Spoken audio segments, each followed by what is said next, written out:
or person and all that is completely different from what we see. Within a blink of the eye, they start firing tear gas. Come on. These are things that one will say with all the reforms now, I mean, things will have changed. In response to what you have just highlighted, police have a new doctrine in terms of how they conduct business. And what underlies this doctrine is the respect of fundamental human rights. Every operation that the police conduct is guided by an operational plan. But the reality of plans are also that a plan is as good as the moment you implement it. Does that include indiscriminately just firing tear gas? No. Let me come. You may prepare a plan, go on the ground to execute that plan, but events may turn unexpected, and the commander there on the ground cannot rely anymore on that plan. He has to use experience. He also has to use strategy and innovation in terms of handling that. And in that process, mistakes are made. Okay. It's human. We are you accept mistakes are do make sometimes. Okay. Mistakes are made. Okay. Yeah.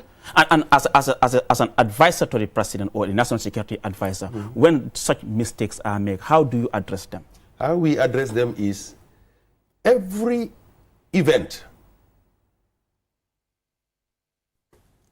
that is conducted in terms of security activities and program, we have what we call after-action review. Okay. After the event, we come back and do a diagnosis of what has transpired. Okay. Through that, we will look at what has worked, what has not worked, and what can be done to make things better.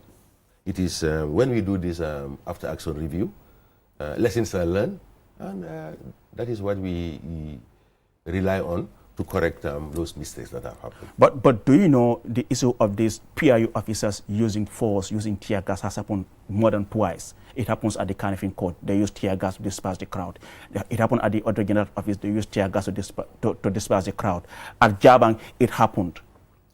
But it has happened not once, not twice, but even more than 3 times. Yeah. But Mr. Cisse, don't you think it is getting out of hand? No, because there is nothing in the law that has also prevented the police from using tear gas. But the purpose of having this kind of trainings under this, security sector reform is at least to make them better understand how to control crowd, what their responsibilities are. I mean, using tear gas for someone will be when you realize that there is no way that you can control this crowd anymore.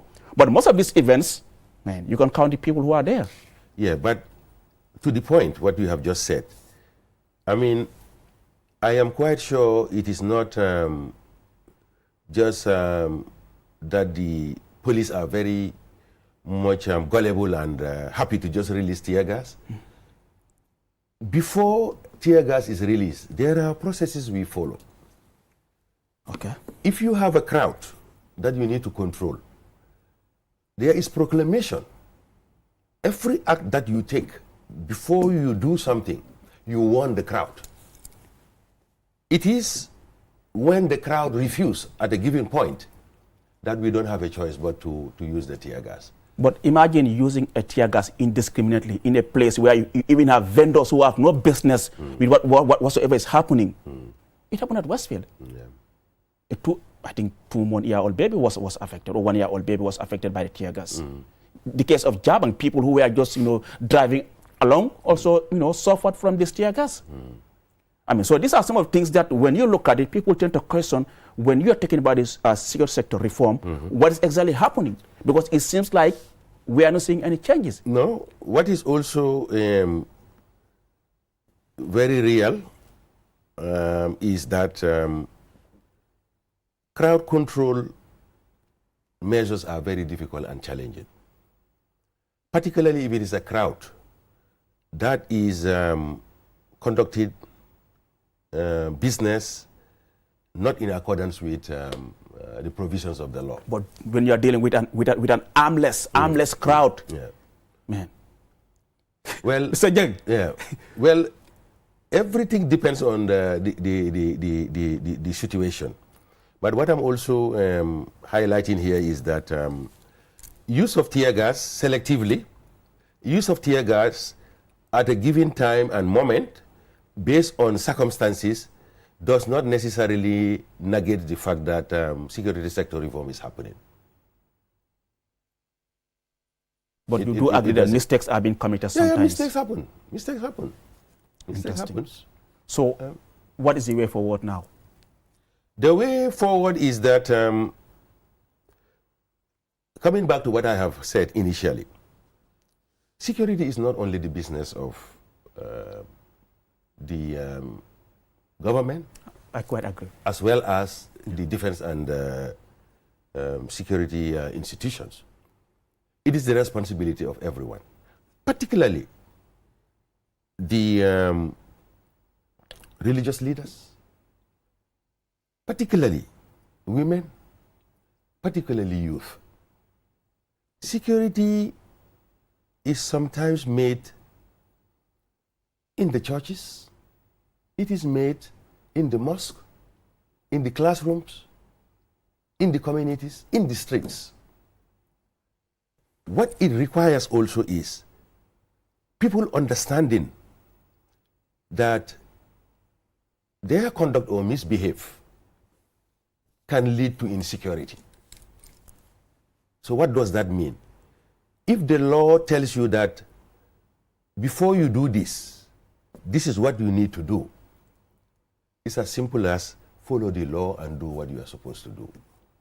Then you will not endanger the security of this country. So, Mr. Jang, are you in any way justifying what the PI officers are doing then? That if we don't follow the law, then no, that's going to be the repercussion. We are going to have tear gas being fired at you. But let me ask you this question. Yeah. Does the state or the security services be rendered impotent? That we are seeing transgression, we are seeing people who are not law-abiding taking the law into their hands. We just but equally, we have seen an instance in Jabang where they have arrested an armless young man and they were beating him. Imagine. Well, this is not the norm. It's not it's not the norm.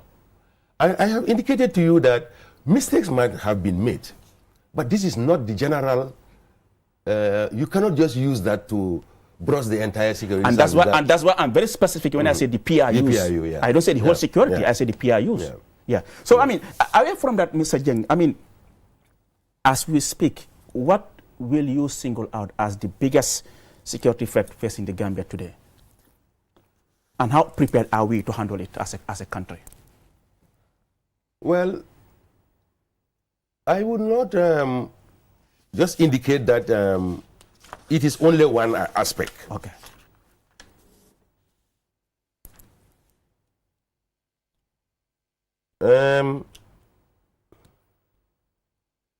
It's a combination of issues that we really need to be focused on. Okay. How do we manage this democratic space that we have fought so hard to get today?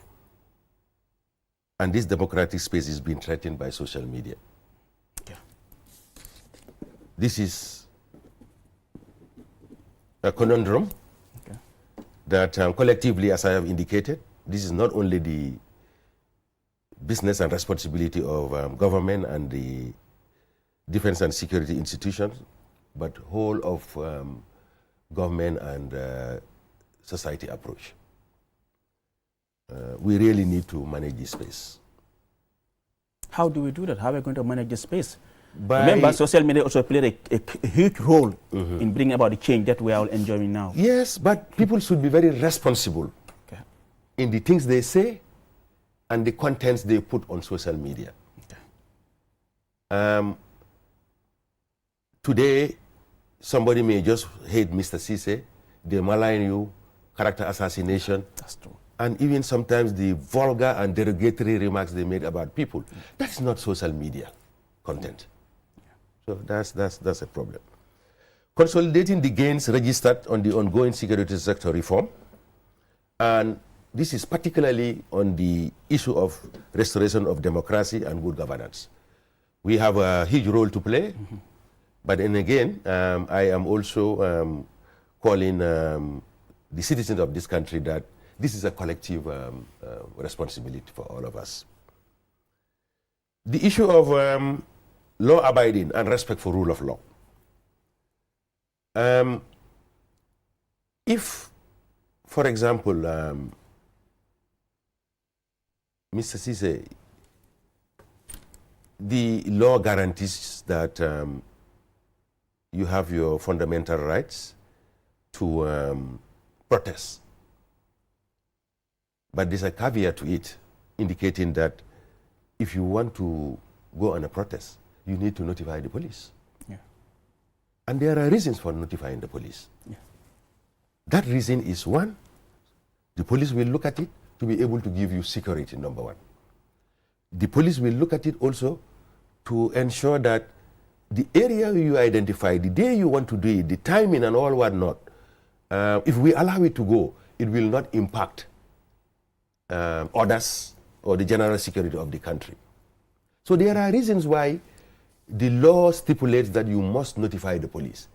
Now, of late, what are we hearing? People will say, permit without permit, I'm going on protest. You are challenging the very laws of this country. Do you still agree with the Public Order Act that is still a good law?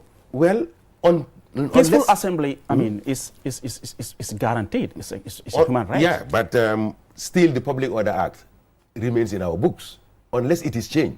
Okay. It remains valid. But isn't it because you talk to many, they will say, okay, some of the critics will say, I mean, security will only use these, I mean, security reasons to restrict people's freedom. Mm-hmm. No, I don't believe that. I have seen on many cases permits being given genuinely, whereas it is denied. There is a reason. And then again, what people don't also understand is that the trade that we are in is very scientific, it's very dynamic, and it's very progressive. Security is just not someone wearing a uniform and holding a gun. Everything that we do is informed by science.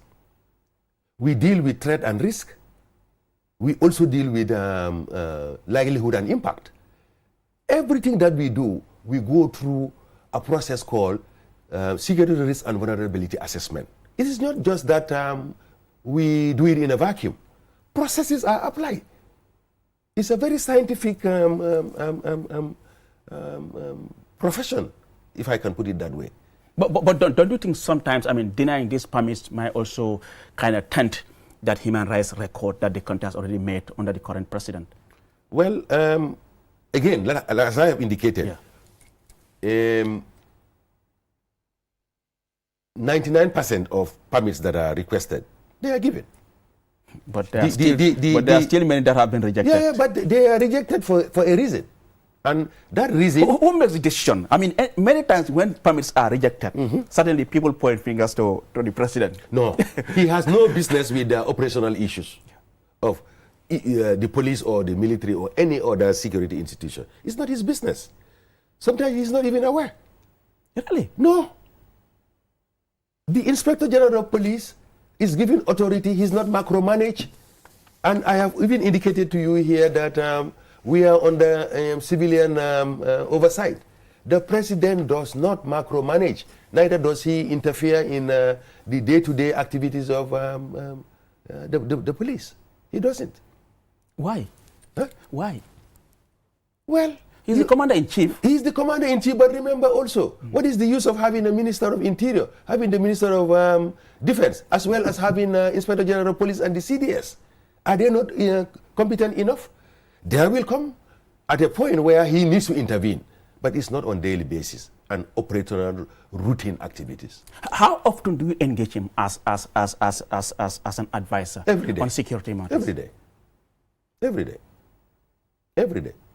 How much aware is he regarding the current security situation in the country. I am telling you. You talk to people that tell you there's no security in this country. No, that is a fallacy. That's a fallacy. And people are like, okay, the president doesn't care. No, that's a fallacy. Okay. That's a fallacy. President is very much aware. He is grounded in security. I can also tell you that there are instances where we discuss security issues, the ideas he even comes in terms of innovative mind of an approach of looking at some things. Sometimes we don't even have it. You know, that's the wisdom of him being a president. So has there been any instance where something has happened and then you advise him and then certain things are changed? Well, I cannot point. To anything specific that I can remember. But remember, who says that every advice that I give should be accepted? You know, sometimes as an advisor, you might say, okay, if I tell the president this, perhaps he might not like it, so let me just keep quiet. No. Let me just tell him what he wants to hear. No. I mean, we have a different man and a person in his capacity as the president. No matter how difficult, how challenging, how unpleasant issues are, we give it to him raw like that. he listens. He understands that the trade that we are applying does not call for niceties. Sometimes you lay it as naked as the sun at noon. Because if he doesn't have the reality, you cannot then make informed decisions. Now, coming back to what we were just talking about, law abiding and respect for rule of law, addressing also the growing youthful population to ensure that there is meaningful engagement is something that we also need to address. I know government has come up with a lot of initiative, and you know about this, the issue of the Tibet, the issue of the, what do they call it again? I forgot. The National Youth Service Scheme you're talking about? Yes, National Youth Service Scheme is among that. And the issue of the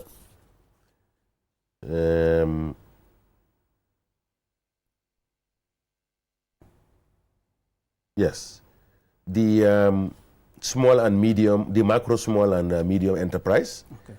These are all initiatives that government has come up to ensure that the youths are engaged meaningfully.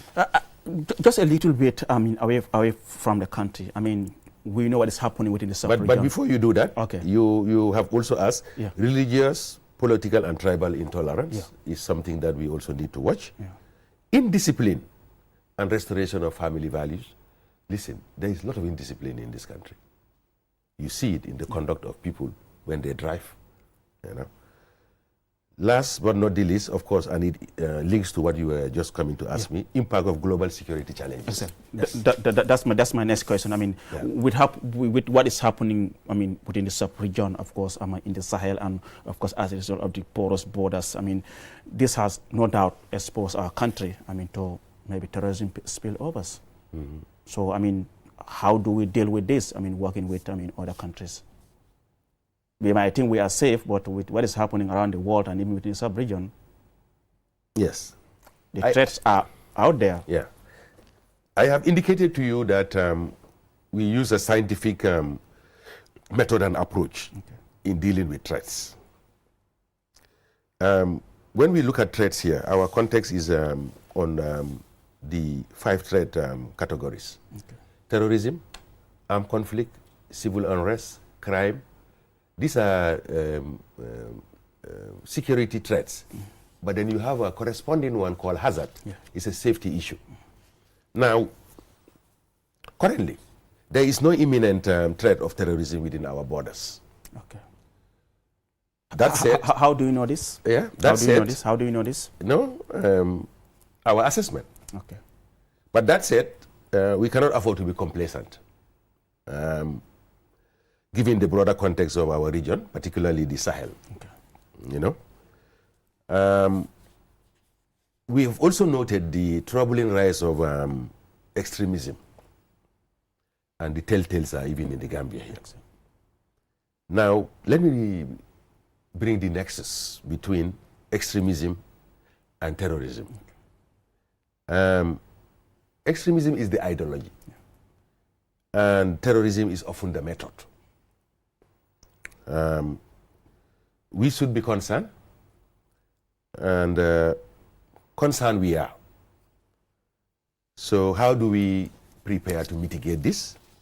It is through the efforts that we have come up with. Number one, coming up with a very robust counter-terrorism strategy. Okay. Number two, the training that is also required.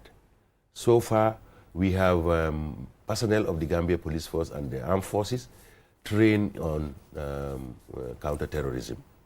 And these trainings were conducted in Turkey, Morocco, and Mauritania. How about equipment? It's one thing to have them trained, Yes. but if without equipment also. We also have the equipment. Okay. And as we speak, we are preparing a company that is going to Mauritania for training, and on their way back, they will also be given the whole paraphernalia that is required in terms of funding that. Okay. So we are really prepared as far as the terrorism is concerned. But what is also important and key in the fight against terrorism also is the issue of the networking in terms of intelligence sharing, and strong border controls, community engagement. These are also key important things that we are advocating.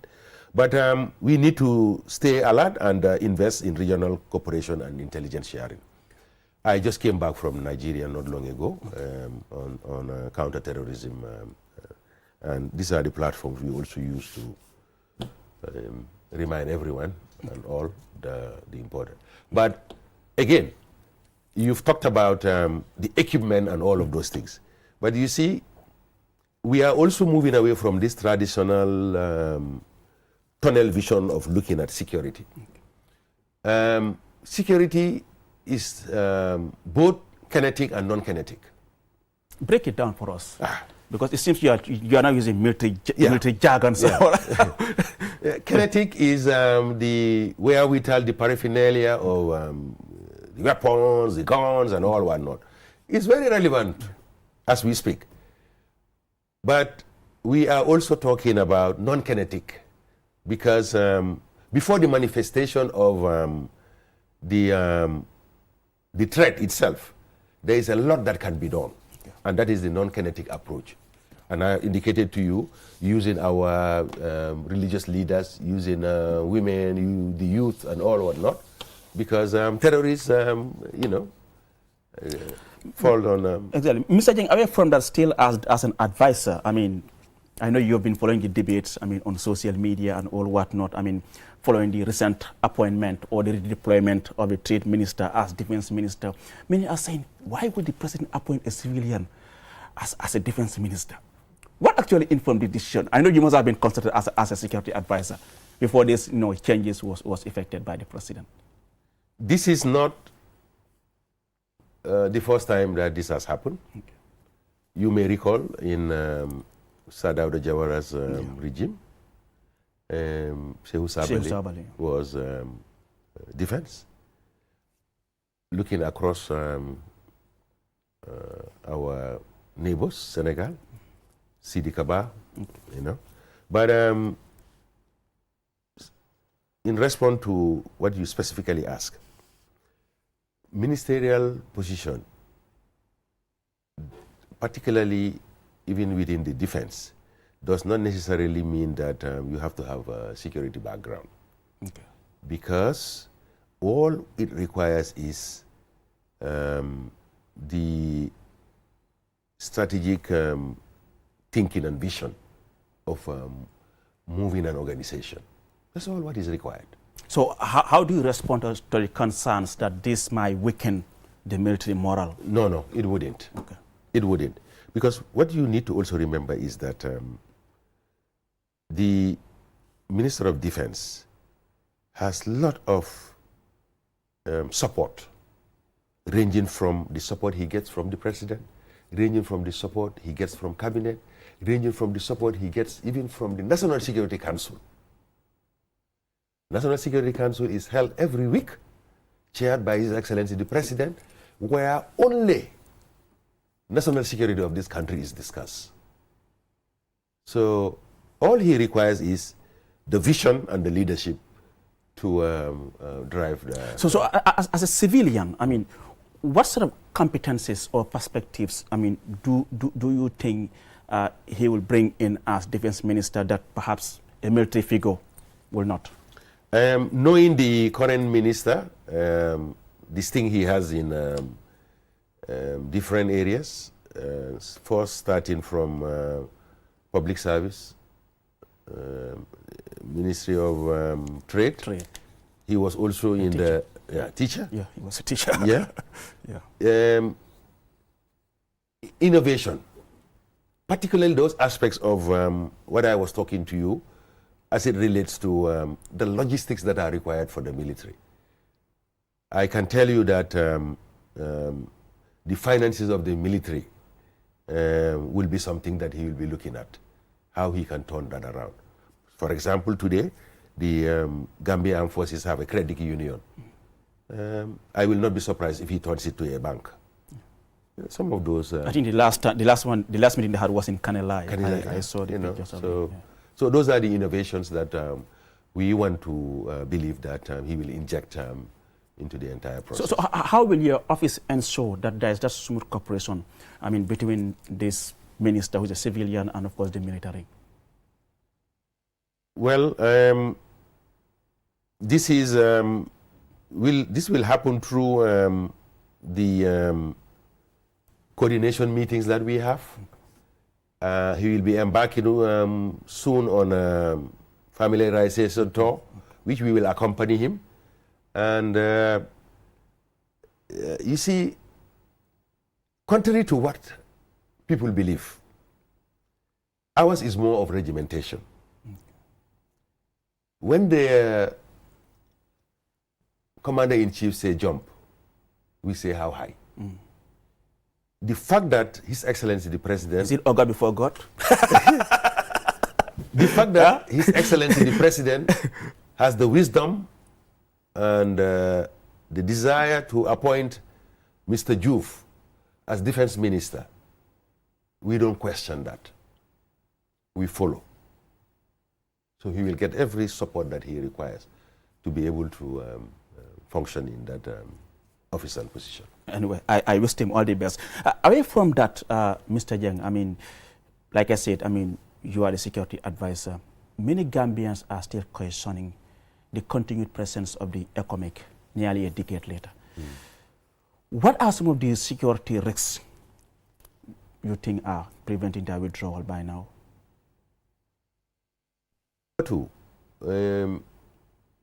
What you also need to realize is that the decision of deploying ECOMIC was not something that was made in the Gambia here. Because it was necessary at the time. It was necessary at the time, and it was collectively done by heads of states. And do you think it is still necessary? You know, they've been given their final mandate. Okay. When that's over, we are not seeing them being extended. And do you think our military, our army, our fine men and women in uniform are adequately prepared? They are. In terms of the training, in terms of the moral, and in terms of the commitment as well. They are. So what will that imply? That the ECOMIC can now park and leave? Yes. Listen, there is no peacekeeping that stays forever. Okay. Listen, I have worked in the UN system. I know how this works. They will phase out.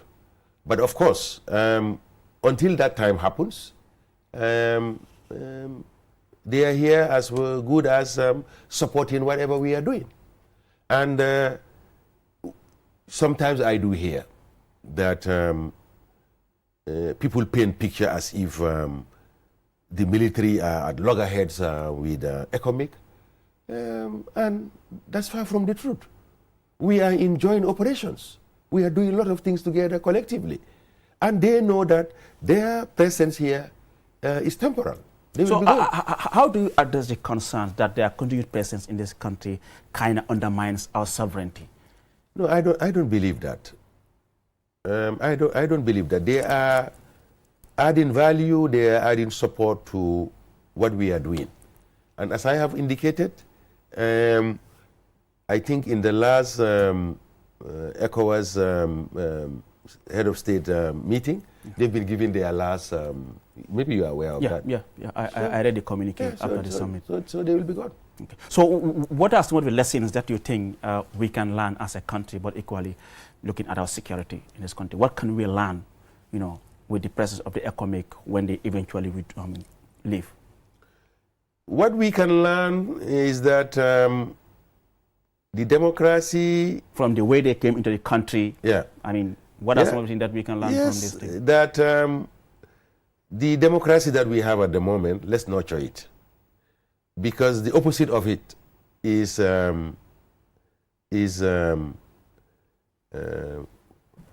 what you have during the political impasse. Okay. That we may not be the ones really dictating the things that we want to dictate as a country. Because Gambia was challenged to the point that unrest could have happened. And the lessons that we can learn from that is tolerance is very important and key. What is also important is that the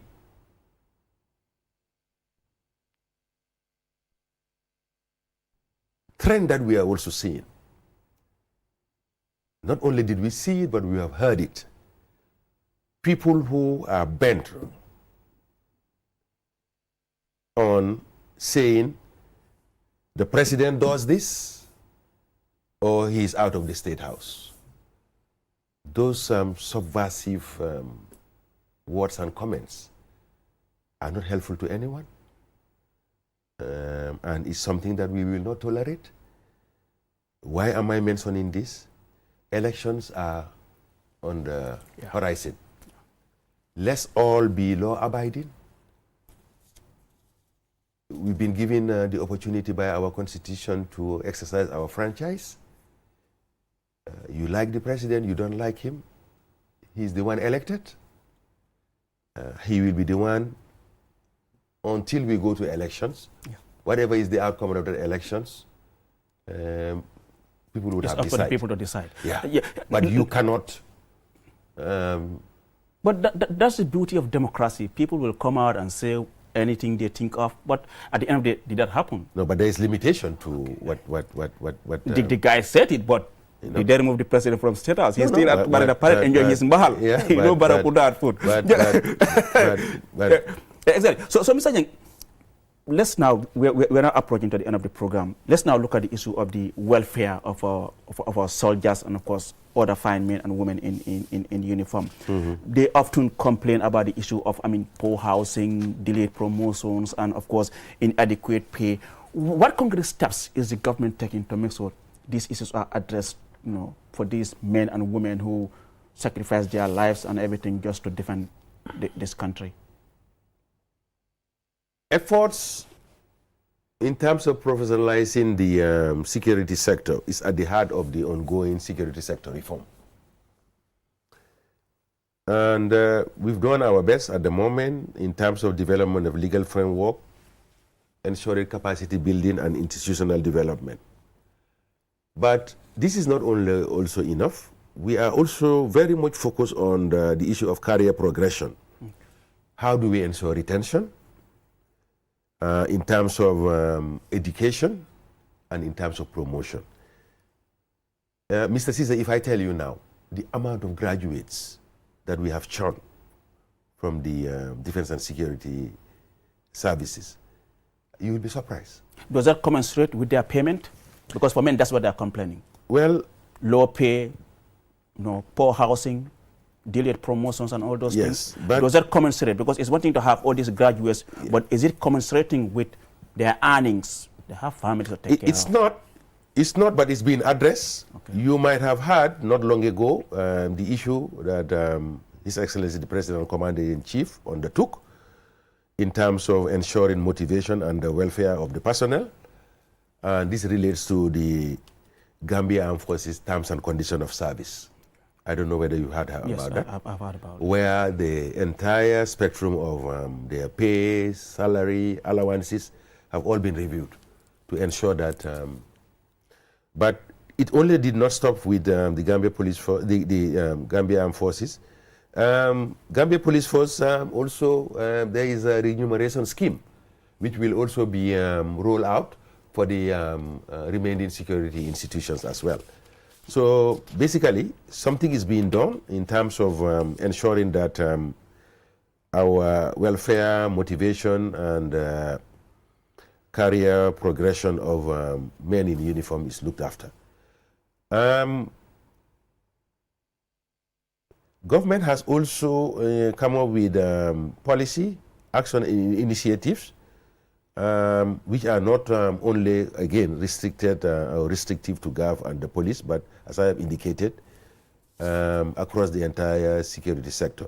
We are also prioritizing the issue of working, living, conditions and mobility of the sector as well. One must admit that the working and living conditions of these gallant men and women is not up to scratch, but there is a Marshall Plan to ensure that this is addressed as quickly as possible.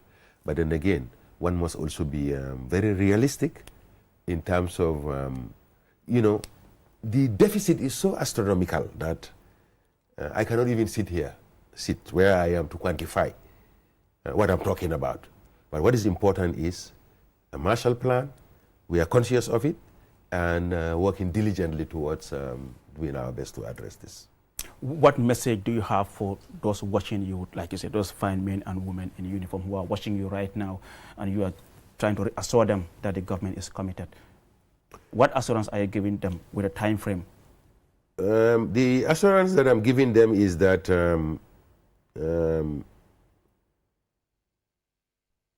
very soon, particularly with the passing of the National Security Council bill, which will become an act by 29th of this month, it will be a game changer for us in terms of the revenue sources that has been earmarked for us.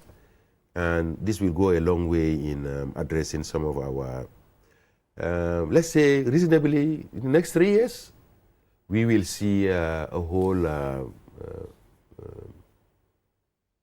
serious change in terms of the issue of working and living conditions. Mr. Jang, finally, what are your priorities for the next 2 years for the security sector reform? Priorities for the next 2 years, what are you looking at as your main priorities? To see that there is reduction in criminality. Okay. And when I talk about criminality here is the issue of burglary, theft, crime in general. I also want to see improved relationship with communities, because that is also important. I have also told you that the kinetic and non-kinetic approach. I've also indicated to you that we have departed from the framework of government, defense and security, having responsibility for security is everybody. So we want everybody to be on board and part of the security of this country. That is something. But importantly, this security sector reform, I also want to see, and this has been a directive from the president, the buy-in and ownership of security by the citizens of this country. Because something you own, something that is your property, you will safeguard it and look after it. Okay. We'll be working on that. But importantly also, optimal security service delivery. We want to ensure that security is at the doorstep of every individual. You should be able to wake up in the morning, go to the mosque, go to the church, go to market without let or hindrance. Thank you so much, Abubakar Suleiman Jeng, who is the National Security Advisor of the Republic of the Gambia. He was my guest on this week's edition of your weekly State of Affairs program. Like he said, security is everyone's responsibility. Let's protect and preserve it, because without peace and security, there can't be any meaningful development. Do join me next week. Until then, bye-bye from me and the entire team.